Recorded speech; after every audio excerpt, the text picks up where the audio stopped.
En el año 1954, imágenes como estas eran comunes. La sociedad de la época no permitía a afrodescendientes en las universidades y los trataba injustamente a causa de una diferencia: el color de su piel. Por ejemplo, les tocaba sentarse en la parte de atrás del bus y no podían usar los mismos bebederos que usaban los blancos. Debían usar bebederos especiales, bebederos solo para negros.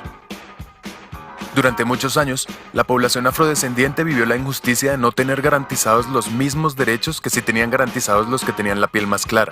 Sin embargo, muchas personas que sabían que ahí había un problema y que tocaba solucionarlo, lucharon para cambiar esa situación.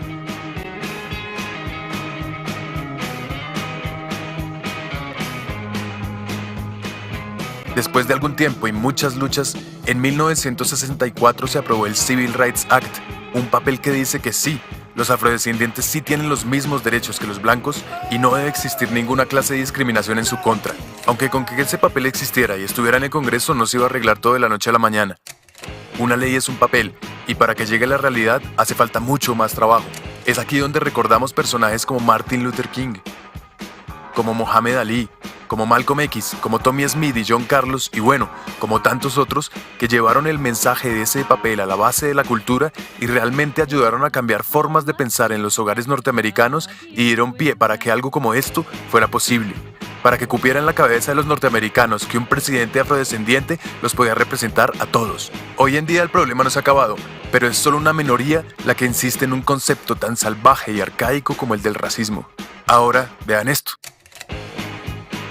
Para el principio del siglo XX, un legado histórico que trataba a las personas con discapacidad como fenómenos, como retardados o como incapaces, había logrado que la discapacidad fuese considerada por la mayoría de las personas como una maldición o como un castigo divino. La sociedad de la época entendía las diferencias físicas, sensoriales, intelectuales o psicosociales como algo inaceptable y creyó que lo correcto era esconderlas o construir lugares donde vivieran aisladas. Así, los ciudadanos supuestamente normales se desentendieron de las personas con discapacidad y continuaron construyendo un mundo excluyente, lleno de barreras.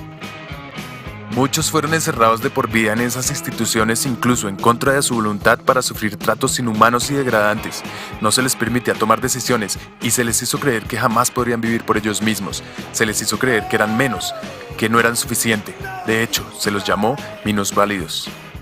Durante la primera mitad del siglo XX, el pensamiento de los médicos era que las personas con discapacidad debían ser curadas de su enfermedad y que en el momento en que estuvieran sanos, volverían a ser parte de la sociedad.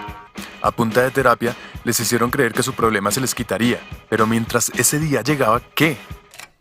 En algunos lugares, hasta se esterilizaba a las personas con discapacidad o existían leyes que les prohibían casarse o incluso aparecer en público.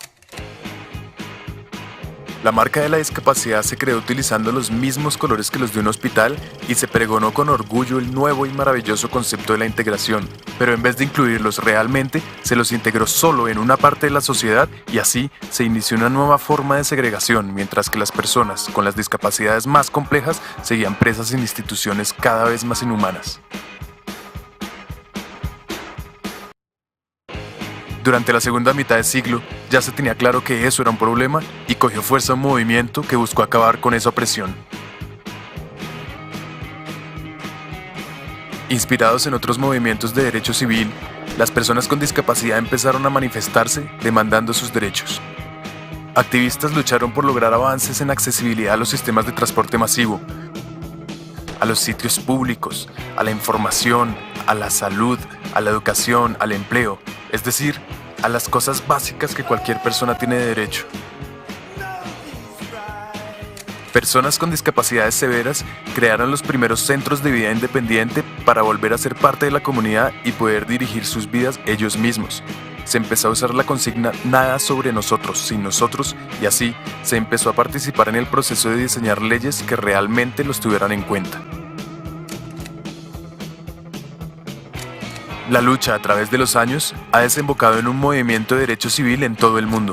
En los países desarrollados y en los que están en desarrollo, las personas con discapacidad demandan sus derechos, demandan su libertad y su igualdad de oportunidades. Y aparte de las leyes que en cada país se han ido desarrollando, en 2006 aparece la Convención de Derechos de Personas con Discapacidad de Naciones Unidas, un instrumento internacional que dice que la discapacidad no la tiene la persona, sino que resulta de la interacción entre personas con deficiencias y las barreras debidas a la actitud del entorno que evitan su participación plena y efectiva en la sociedad en igualdad de condiciones con las demás.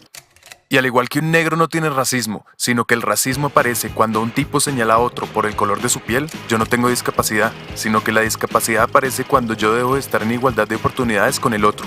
Lo que tienen las personas son algunas limitaciones que pueden sobreponerse gracias a ciertos ajustes que implementados garantizan la igualdad de oportunidades. Y pilas, son la sociedad y el gobierno los que tienen que garantizar estos ajustes. Si no los garantizan, estaríamos aceptando discriminaciones y abusos que a estas alturas no debemos permitir. Entonces, sabemos que no es ni exclusión ni integración lo que necesitamos, sino una verdadera inclusión social. Y es nuestro deber llevar las leyes que tenemos a la calle y producir el cambio de no ver a las personas con discapacidad como unos enfermos, sino como sujetos de derechos, ciudadanos como todos nosotros. Despierten, ayúdenos a cambiar esta situación.